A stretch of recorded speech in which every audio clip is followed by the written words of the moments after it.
Segunda parte do consultório desta segunda-feira, como há pouco anunciei, estamos agora na presença do Dr. Ricardo Veloso. Olá, muito boa tarde, gastroenterologista. Nós vamos falar sobre síndrome do intestino irritável, tentar perceber com os nossos verdadeiros e falsos, tentar desmistificar aqui algumas ideias preconcebidas. Vai poder na terceira parte tirar as suas dúvidas. 225-083-204 é o número para tirar as suas dúvidas, pode continuar a ligar. Ainda não disse hoje, mas sabe também que tem o nosso endereço eletrónico à sua disposição para enviar perguntas ou comentários por escrito, consultório@portocanal.pt. Já cumprimentamos aqui o Dr. Ricardo Veloso, a quem eu há pouco chamei o Dr. Enérgico, porque é sempre bem disposto e cheio de energia. Tem que ser assim. Eu digo sempre que uma pessoa já vai tão chateada ao médico se encontra alguém do outro lado que não tem um bocadinho de empatia, um bocadinho de energia, ainda fica mais chateada e não pode ser. E não vale a pena. Mais vale as energias positivas. Então vamos lá, antes de mais, antes de desmistificarmos, irmos aqui aos verdadeiros e falsos, perceber só esta vulgarmente conhecida como síndrome do intestino irritável. Exatamente. E muito obrigado novamente pelo convite. E estamos exatamente no mês do awareness, ou seja, da sensibilização para o síndrome do intestino irritável. Precisamente. E o síndrome do intestino irritável acho que já é algo que entrou muito no léxico da grande parte dos portugueses. É algo que já todas as pessoas já ouviram falar pelo menos uma vez, ou conhecem alguém que o tenha, ou elas próprias o tenham. O grande problema que eu vejo, e nós deparamos-nos todos os dias na prática, é os mitos que se construíram à volta do síndrome do intestino irritável. E vamos falar um bocadinho sobre isto. Isto não é uma coisa tão pouco frequente quanto isso. Em Portugal não há propriamente estudos que nos digam qual é a percentagem de população que está afetada, mas vamos para a média, digamos assim, europeia, ou seja, no mínimo 10% da população portuguesa está afetada. Se pensamos em 10%, é 1 milhão de pessoas, por isso isto não é um problema raro, não é nada que aconteça só às outras pessoas e é efetivamente uma doença.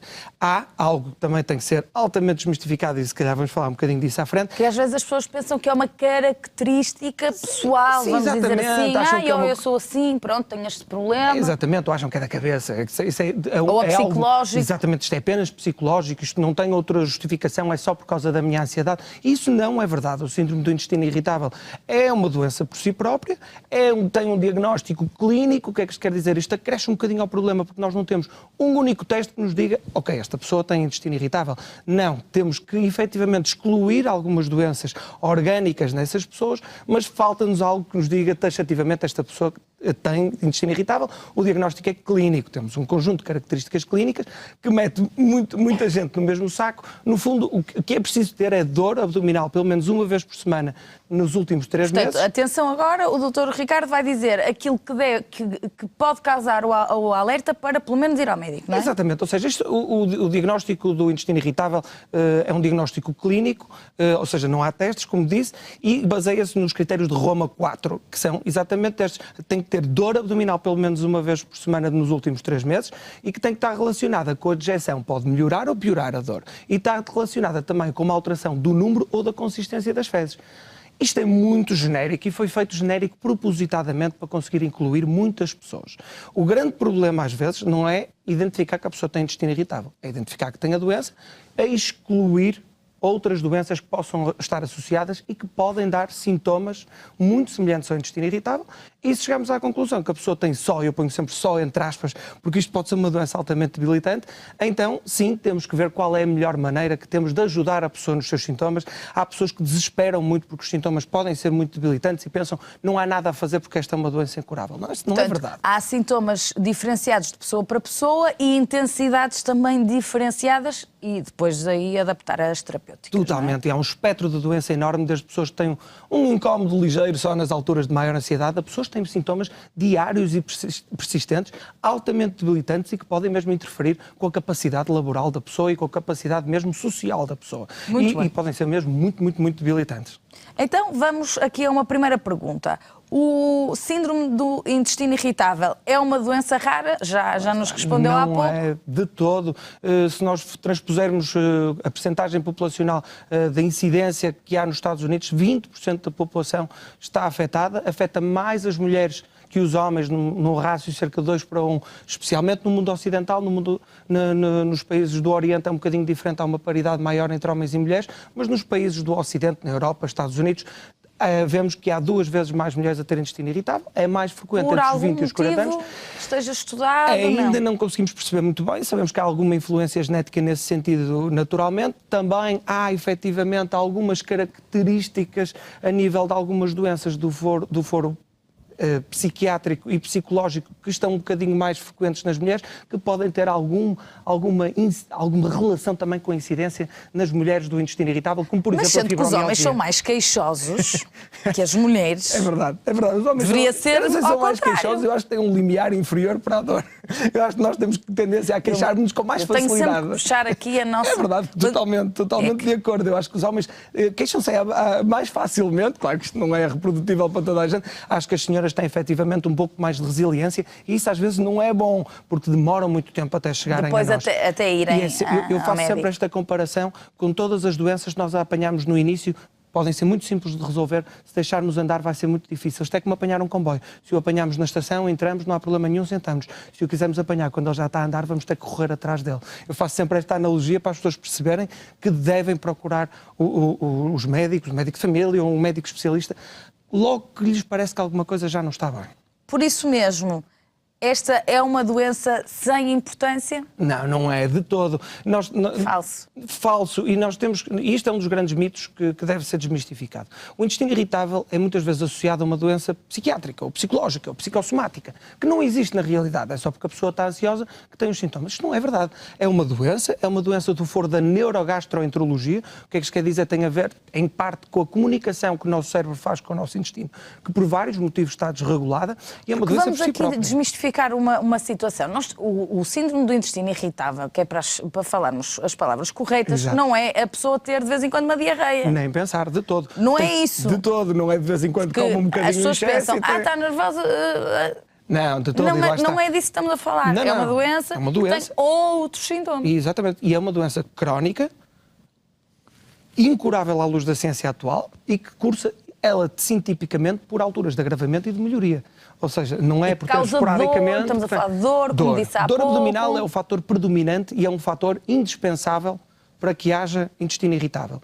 E que tem que estar associado com as dejeções, ou melhor ou pior, e tem que estar associado também a uma alteração do número ou da consistência das fezes. E por isso há intestino irritável com predomínio de diarreia, com predomínio de obstipação, há o misto, em que as pessoas vão alternando entre a diarreia e a obstipação. Que não é normal, não é? Porque... Sim. Normalmente as pessoas são equilibradas a esse nível, não é? Portanto, quando há muito desequilíbrio a esse nível também é um sinal. Exatamente. E há outras que nós não conseguimos classificar dentro destes grupos, mas que acabam por ser intestino irritável na mesma. Por isso, é uma doença com importância, é uma doença que pode causar tanto impacto na qualidade de vida como uma depressão crónica.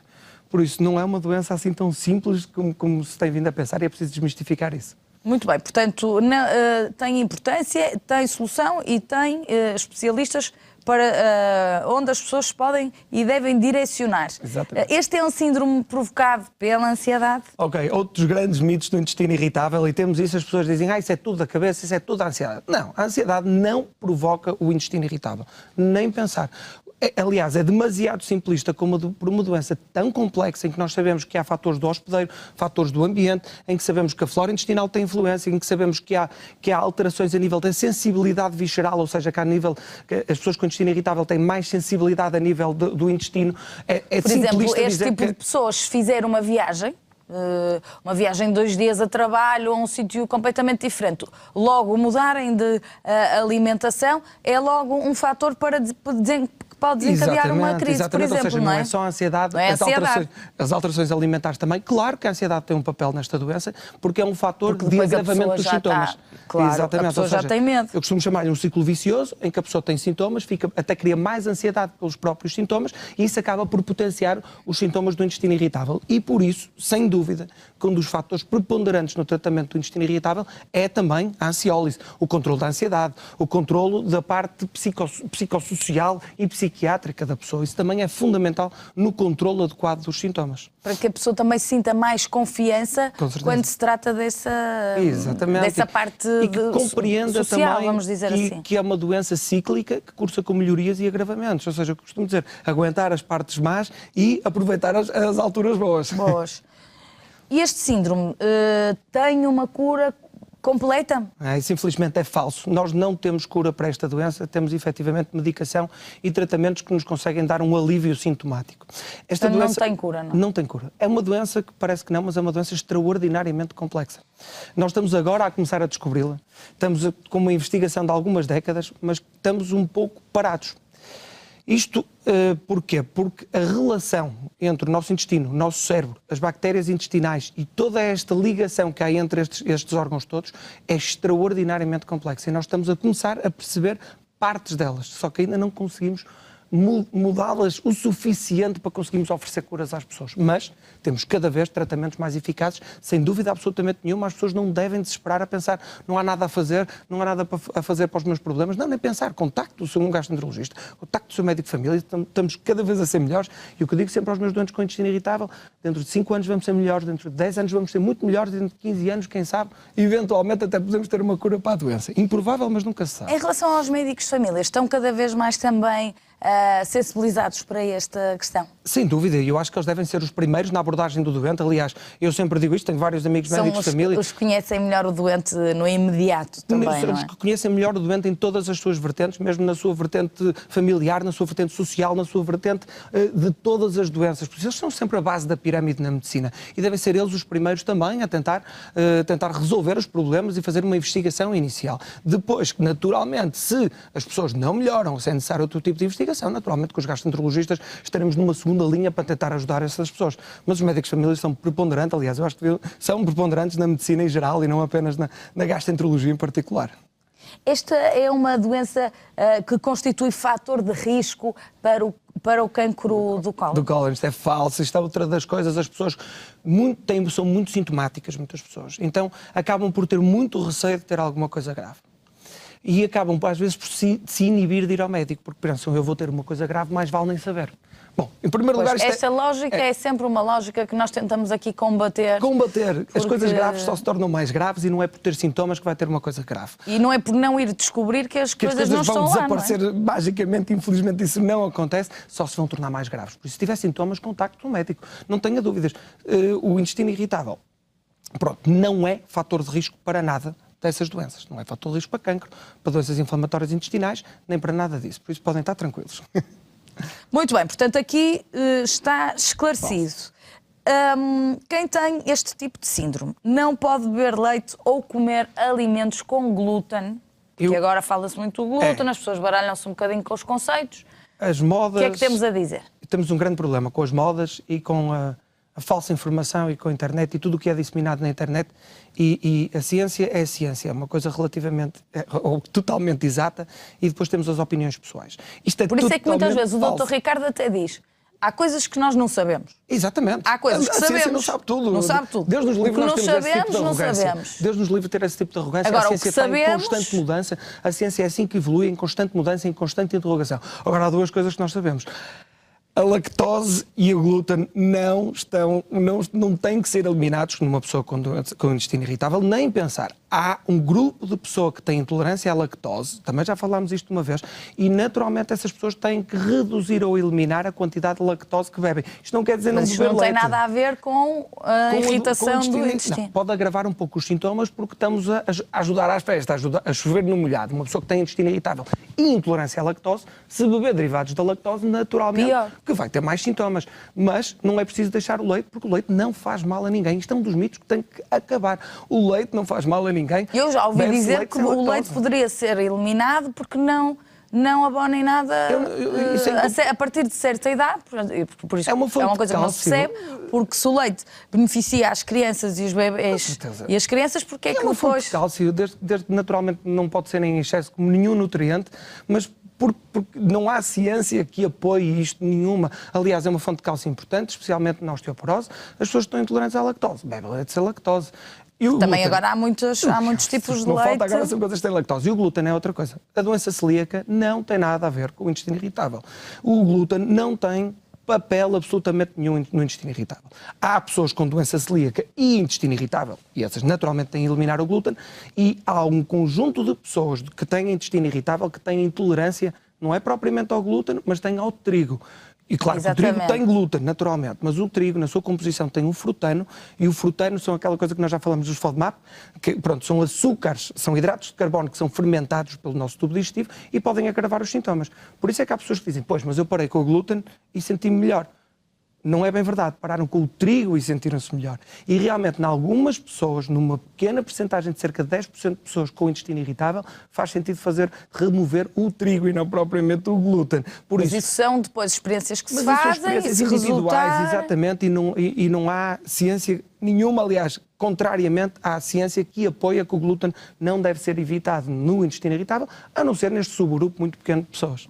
Muito bem. E tendo em conta aquilo que eu falava há pouco, como não tenho diarreia, não posso ter este síndrome? Exatamente, isto é falso também, já falámos. Há várias manifestações do intestino irritável, predomínio de diarreia, predomínio de obstipação, o misto e o não classificado. Ou seja, não é preciso ter diarreia, mesmo as pessoas obstipadas, e o tipo de obstipação é até mais típico nas senhoras e o de diarreia é mais típico nos homens, mas há múltiplas formas, por isso não penso que é por ser uma pessoa obstipada que não pode ter apenas, entre aspas, um intestino irritável. Agora, como os meus sintomas são tão típicos desta doença, não preciso fazer exames. Isto é outra das coisas que é fácil. As pessoas vão à internet, não é como eu digo, vão ao Dr. Google, eu tenho estes sintomas e aparece, entre outras coisas mirabolantes, mas aparece efetivamente lá o intestino irritável. Diz, tenho intestino irritável, pronto, isto é do stress, não preciso fazer mais nada. Falso. É stress, é ansiedade, é nervos. Ou é do que eu comi, ou que não como, ou que deixo de comer. Isto é falso. Todas as pessoas, mesmo as pessoas jovens, com sintomas típicos de intestino irritável, têm que fazer algum tipo de investigação. Não quer dizer que tenham que fazer uma colonoscopia ou uma endoscopia, que é o que medo das pessoas. Não, de todo. Mas têm pelo menos que fazer algumas análises e excluir algumas coisas que são relativamente frequentes. Dar uma ideia que, por exemplo, na história da doença celíaca, 10% das pessoas com sintomas típicos de intestino irritável vão ter, efetivamente, uma doença celíaca não diagnosticada. Por isso é preciso fazer este exercício, é preciso fazer algum exercício diagnóstico para nós chegarmos ao final e dizermos, olha, o que tenho é um intestino irritável, ainda bem que não tenho outro tipo de doença qualquer, mas há sempre alguma investigação a ser feita. Muito bem. Tendo também aqui no seguimento deste raciocínio, esta doença não é o mesmo que ter a doença de Crohn. Não, mas há uma confusão grande. Antes utilizavam-se uns termos que neste momento já não se usam, que era a colite nervosa, a colite úmida, a colite seca. Isto não existe. Isto deve sair da nossa cabeça. Isto da colite nervosa não existe. E pois, o problema é que os sintomas de uma doença de Crohn podem ser muito idênticos aos sintomas de uma pessoa com intestino irritável. E daí a importância de fazermos exames para ter a certeza que não há outra doença por trás. Para distinguir agora, as duas. O intestino irritável e a doença de Crohn são duas doenças distintas que compartilham efetivamente alguns sintomas, mas que têm tratamentos e evolução totalmente diferente. O que acontece é que as pessoas... Sendo que a de Crohn é um bocadinho mais grave em alguns aspectos, não é, Dr. A doença Ricardo? de Crohn, naturalmente, tem aspectos de maior gravidade e tem um espectro de doença, especialmente com pessoas com doença muito, muito grave, orgânica, a necessitar de fazer múltiplos fármacos, a necessitar, por vezes, de cirurgia. Pronto, Por isso é uma doença mais complexa. É que convém mesmo ir distinguir, ir fazer Exatamente. os exames e ir aos especialistas, Exatamente. não é? Por causa destas situações. Exatamente. Agora, é uma doença grave. Lá está. Porque é assim, depende dos sintomas, não é, Dr. Ricardo? Eu pus sim, eu disse lá, sim e não, é o meu ninho, porque o que é que nós consideramos como uma doença grave? Pois. Consideramos apenas as doenças em que é preciso ser operado? Apenas as doenças oncológicas? Não, acho que nos dias de hoje, no século XXI, temos que pensar nas doenças de outro tipo de perspectiva. E uma doença grave é uma doença que nos provoca uma alteração na nossa qualidade de vida significativa. Exatamente. Ou seja, não é uma doença grave ao ponto de vista que não vai provocar cancro, não vai necessitar de cirurgias nem nada disso, mas é uma doença grave porque pode ser debilitante no dia-a-dia das pessoas. E para ver, é uma doença que provoca absentismo ao trabalho. Em média, as pessoas com intestino irritável faltam 2 dias por mês, que é muito, ao seu trabalho por sintomas associados ao intestino irritável. São pessoas que, por vezes, têm medo de sair de casa, têm medo de ter sintomas e não ter uma casa de banho à beira. É preciso pensar nisto. Essas pessoas têm uma alteração do seu padrão social. Até isso é grave, naturalmente. O que não é grave naquele sentido clássico que nós oferecemos às doenças graves, ter que ser operado ou ter um problema É uma oncológico. doença benigna do ponto de vista oncológico e cancerígeno, mas pode ser uma doença altamente debilitante e com enorme impacto na qualidade de vida das pessoas. Precisamente. Agora, relativamente aos medicamentos, aquilo de que os especialistas dispõem atualmente é eficaz? Infelizmente, na sua grande maioria, não. E isto tem a ver com a complexidade desta doença e com a investigação que ainda está a decorrer neste momento. Eu digo sempre aos meus doentes que há três vertentes que nós temos sempre que aproximar no intestino irritável. A vertente naturalmente psicológica, é necessário fazer um controle da ansiedade ou das patologias psicopsiquiátricas associadas, é necessário também ter um cuidado nutricional e depois a farmacologia. Nós somos bons... Tem que ser aqui os três fatores, Os três fatores. Nós somos bons a controlar os sintomas a curto, médio prazo, somos maus a controlá-los a longo prazo. É um problema, mas se pensarmos que é uma doença que cursa por ela própria, por melhorias e agravamentos, nós, desde que sejamos eficazes na altura em que as pessoas estão mal, já não é nada mal, desde que as pessoas compreendam que depois é normal e natural que no futuro voltem a ter alguns sintomas. E temos que voltar aos tratamentos. Agora, naturalmente que há de haver tratamentos melhores, naturalmente que na manipulação da flora intestinal nós vamos ser melhores no futuro e possivelmente ou provavelmente o nosso campo de investigação vai evoluir nesse sentido. Agora, há medicamentos de venda livre, também já falámos aqui uma vez deste assunto, nomeadamente os que têm a ver com a homeopatia, à venda nas farmácias. Esses são mais ou menos eficazes? Eles não são eficazes. Isto é uma guerra que eu não quero de todo comprar, mas acho que as pessoas têm que ser informadas e devidamente esclarecidas nas opções que têm. Ponto 1, eu digo isto a toda a gente, a medicina é voluntária. Ninguém é obrigado a tratar-se, ninguém é obrigado a procurar um médico. As pessoas vão porque querem. E, a partir desse momento, se decidirem pela homeopatia, desde que façam uma decisão informada e formada, não têm problemas nenhuns. Agora, têm que compreender que os medicamentos homeopáticos, em todos os estudos de qualidade que foram feitos até hoje, falharam todos os estudos. Ou seja, e se nós pensarmos... Mas prejudicam ou simplesmente não fazem nada? E falando sobre isso, os medicamentos homeopáticos, na sua maioria, têm o que se chama um regime de introdução simplificada. Ou seja, o que é que se quer dizer? Eles têm que provar que são inócuos. O que é que se quer dizer? Têm que provar que não fazem mal. Não têm que provar que fazem bem. Têm que provar que não fazem mal. Pronto, por isso, na sua grande maioria, eles não fazem mal, a não ser à carteira, porque eles são caros. Mas as pessoas, desde que façam uma escolha que é informada, e têm que ser informados devidamente que até à data, todos os estudos de elevada qualidade, com medicamentos homeopáticos, especificamente no intestino irritável, não vou extrapolar para outro tipo de situações, foram negativos. Ou seja, nenhum deles provou convincentemente que fizesse melhor do que o placebo. O placebo é uma coisa que nós damos que sabemos que não vai ter efeito absolutamente nenhum.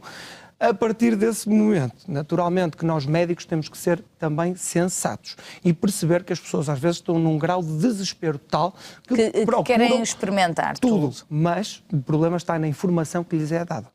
O meu grande problema é esse, porque uma pessoa, se for informada e dizer, olha, este comprimido não funciona, mas se a pessoa quiser experimentá-lo, está no seu próprio direito de o fazer. Por isso eu acho que temos de ser sensatos, temos que ajudar a pessoa efetivamente num todo e temos que ajudar a pessoa que está à nossa frente e não pensar em nada mais. Muito bem.